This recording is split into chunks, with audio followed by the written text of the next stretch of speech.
Welcome to அரிஸ்கோம் channel. இன்றைக்கி instant dosa தான் பார்க்க போகிறோம். அதுக்கு பார்த்திங்கன்னா 1/2 கப் தேங்காய் துருவல், அது கூட பார்த்திங்கன்னா 1 கப் ரவை. வறுத்த ரவையாக இருந்தாலும் வறுக்காத ரவையாக இருந்தாலும் பரவாயில்ல, 1 கப் எடுத்துக்கோங்க. எடுத்துகிட்டு இது நல்லா ஃபஸ்ட்டு கொரகொரப்பாக இந்த மாதிரி அரைச்சிக்கோங்க. இந்த மாதிரி ஸ்டேஜ் அரைச்சிட்டு கொஞ்சமாக தண்ணி சேர்த்துக்கலாம். ஒரு 1/2 டம்ளர் தண்ணி சேர்த்துட்டு மறுபடியுமே இந்த அளவுக்கு திக்னஸ்ஸாக அரைச்சிருங்க. எந்த அளவுக்கு திக்னஸ்ஸாக அரைக்க முடியுமோ அந்தளவுக்கு திக்னஸ்ஸாக அரைச்சிருங்க. பாருங்கள், இந்த மாதிரி எடுத்து பார்க்குறப்ப இப்படி இருக்கணும். இப்போ நல்லா கொரகொரப்பாக நல்லா அரைச்சி வந்துருச்சு நைஸாக. இப்போ ஒரு பாத்திரத்தில் மாற்றிடலாம். மாற்றிட்டு எல்லாமே எடுத்து விட்டுட்டு கொஞ்சமாக மிக்ஸி ஜாரை கழுவி தண்ணி சேர்த்துக்குங்க.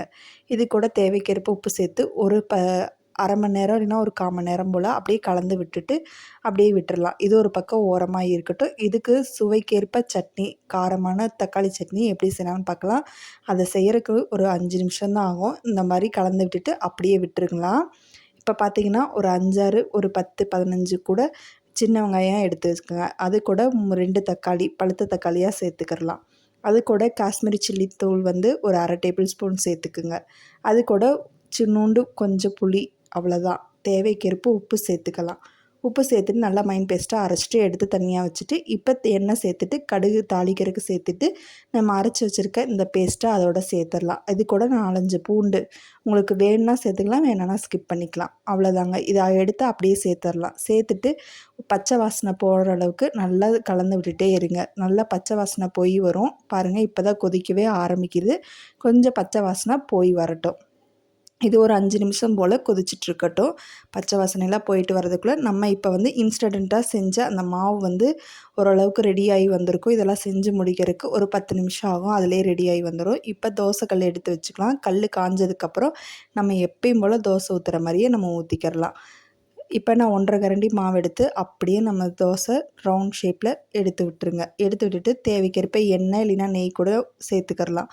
இப்போ எண்ணெய் 1/2 டேபிள் ஸ்பூன் சேர்த்துட்டு அப்படியே நல்லா மொறுமொறுப்பாக வேக விடுங்க. வெந்துருச்சு. இப்போ திருப்பி போட்டாச்சு.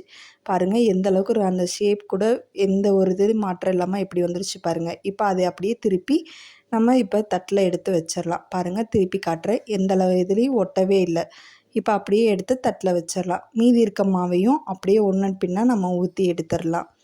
இப்போ அடுத்த மாவையும் தோசை நான் ஊற்றிட்டு திருப்பி காட்டுறேன். பாருங்கள், ஒட்டாமலேயே வரும். சூப்பரான பஞ்சு போல் தோசை இன்ஸ்டண்ட்டாக செஞ்சாச்சுங்க. இதை செய்யறதுக்கு ஒரு 10 நிமிஷம் தான் ஆகும். ஆனால் சூப்பராக இருக்கும் ரெசிபி. எவ்வளோ பாஞ்சியாக இருக்குது பாருங்கள். தோசை இன்ஸ்டண்ட்டாக நம்ம இப்போ தான் செஞ்சோமான்ற அளவுக்கு சந்தேகமாக இருக்கும். சட்னியும் காம்பினேஷன் அடிப்பொலியாக இருக்கும். இந்த சட்னி ஒரு டைம் கண்டிப்பாக ட்ரை பண்ணி பாருங்கள். இந்த ரெசிபி உங்களுக்கு பிடிக்கும்னு நம்புகிறேன். இந்த ரெசிபி உங்களுக்கு பிடிச்சிருந்துச்சுன்னா உங்கள் ஃப்ரெண்ட்ஸ் அண்ட் ஃபேமிலிக்கு கண்டிப்பாக ஷேர் பண்ணுங்கள். வேறு என்ன ரெசிபி வேணுங்கிறத மறக்காமல் கமெண்ட் பாக்ஸில் கமெண்ட் பண்ணுங்கள். தேங்க்யூ ஃபார் வாட்சிங்.